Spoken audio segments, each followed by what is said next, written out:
After a horrific accident took away our 3 young children in the blink of an eye, Olivia and her husband's life was nearly shattered.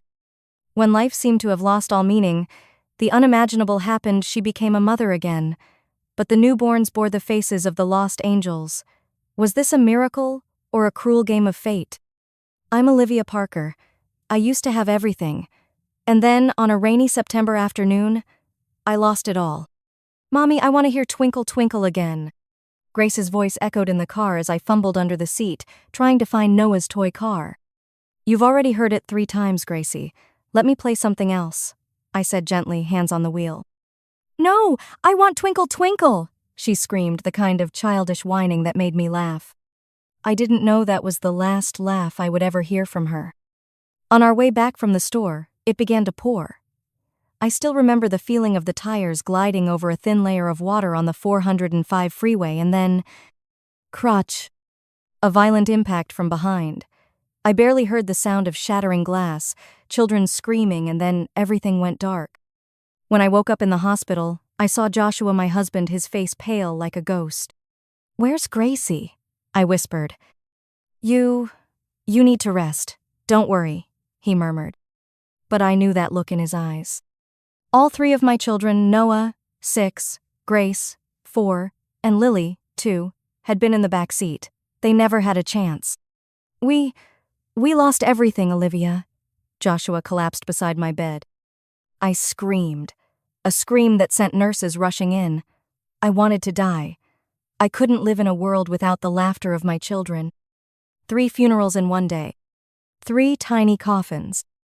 I stood in the cemetery, the wind whipping my hair, rain pouring like the sky was mourning with me. "God, if you're real, why did you take everything from me?" I whispered, clutching Lily's tiny bracelet I found in her coat pocket. That night, I dreamed of my children. They stood at the end of the hallway in our house, smiling. "Don't be sad, Mommy. We're okay," Noah said, holding Lily and Grace's hands. "You'll see us again." I woke up with tears soaking my pillow. After that tear-drenched funeral day, Olivia became a shadow within her own home.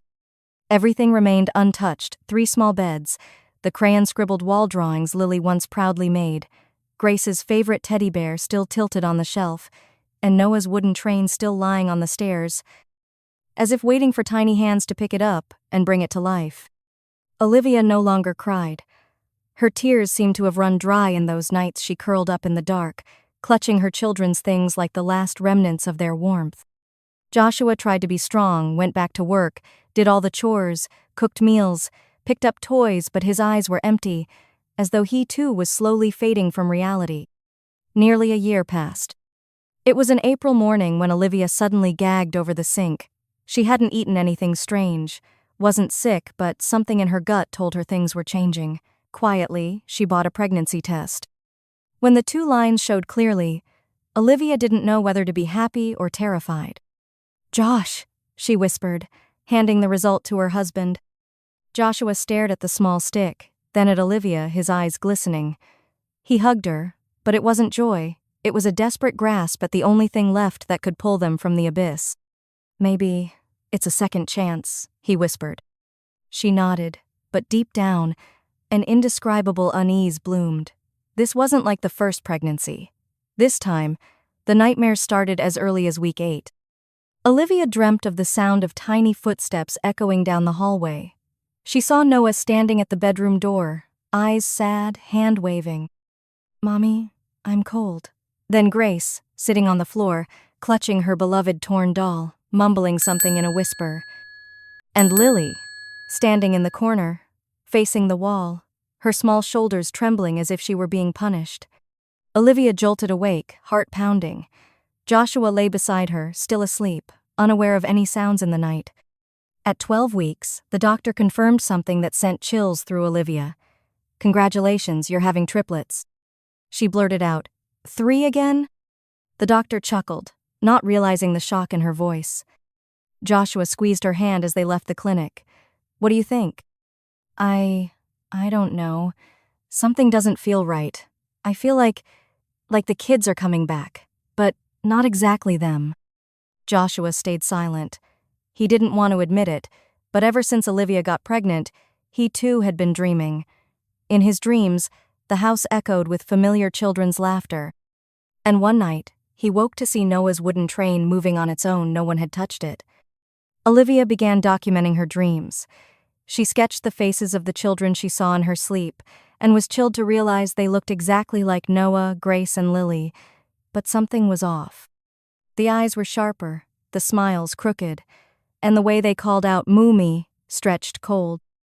One day, while sorting through an old wardrobe, Olivia found Grace's small white dress, the same one that had been buried with her, as she had requested. Yet now, it sat in the top drawer clean, like freshly laundered. She screamed. Joshua came running in, panicked. What happened? Olivia trembled as she pointed at the dress. Joshua picked it up, silent for a moment. Maybe. You're mistaken. We kept one just like this, didn't we? No, that one was buried with her. I remember clearly. That night, music played from the playroom, the toy piano Lily used to play with. Olivia walked down the hallway, each step heavy. When she opened the door, the sound stopped abruptly. On the table, the wooden piano still vibrated softly, as if someone had just left. She placed a hand on her belly, feeling the 3 lives growing inside her. Her emotions were torn between a mother's instinctive love and a rising fear that felt like darkness consuming her. One early morning, as Olivia woke, she saw 3 words scrawled with a finger on the bedroom window. We miss you. Joshua wiped it off quickly, trying to reassure his wife. But that night, he quietly went down to the basement and opened the old wooden box. Inside were Noah's journal, Grace's old drawings, and Lily's torn doll. He didn't tell Olivia, but the items were returning to them, bit by bit. And he knew something was beginning to awaken. Olivia took a deep breath, one hand resting on her belly, now prominent in the 7th month. Every tiny movement of the 3 little lives inside made her both emotional and confused.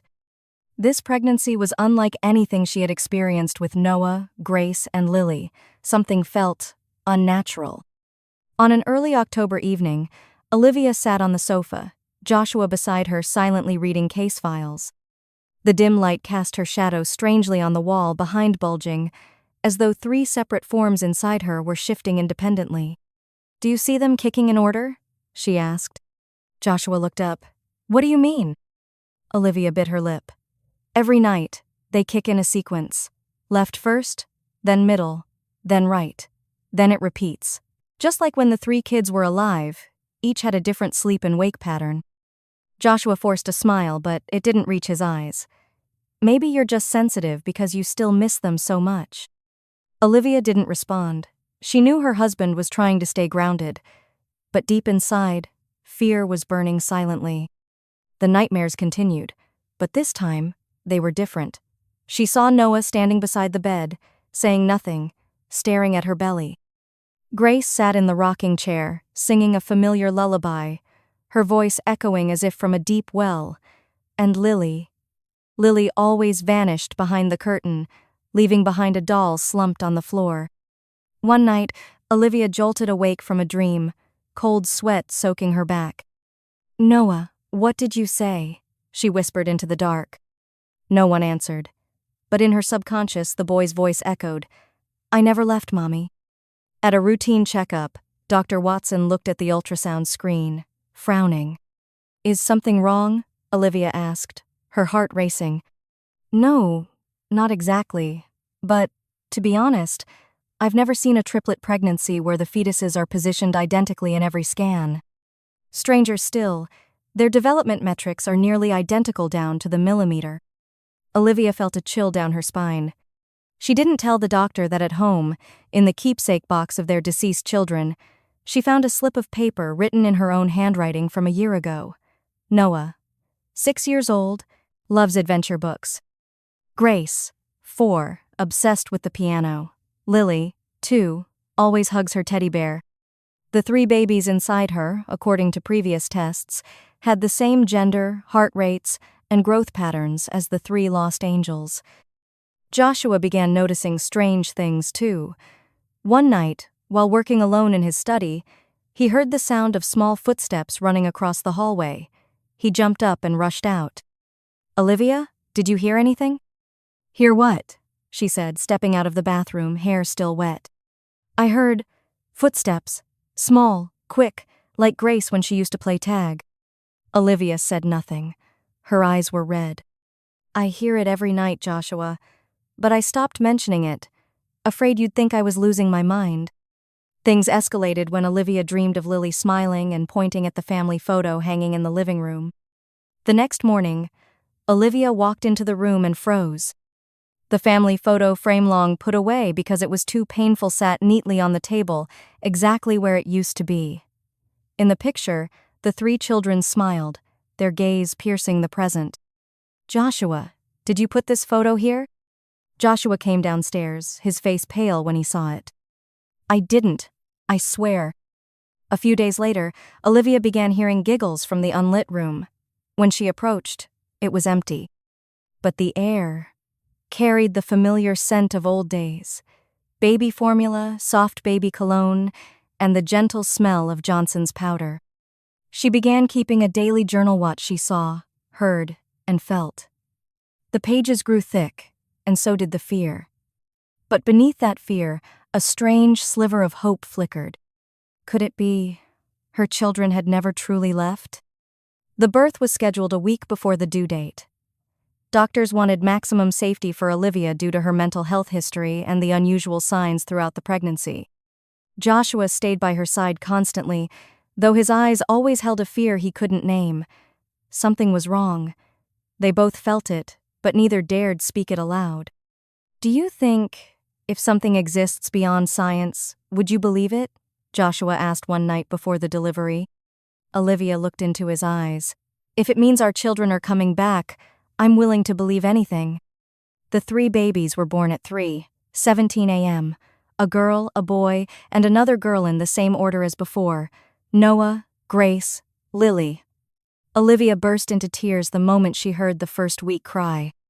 But when the doctor brought the babies closer, Olivia froze. It wasn't just a sense of familiarity, not just resemblance, it was identical. Every feature on their faces, every frown, every glance even, the way newborn Noah curled his legs and kicked gently, was exactly how it had been when she first held him 6 years ago. Joshua took his wife's hand and whispered, "Olivia, what are we doing?" At first, Olivia thought she was just too sensitive, but then the coincidences became undeniable. Lily, the youngest, often woke up in the middle of the night, eyes wide, staring into empty space as if searching for something invisible in the corner. Once, Olivia heard her mumble, "I want to go home, Mommy, but this isn't my home." Grace, since she could roll over, always turned toward the exact direction of the old teddy bear Olivia had kept in the memory box. She'd never shown it to her, never mentioned it yet.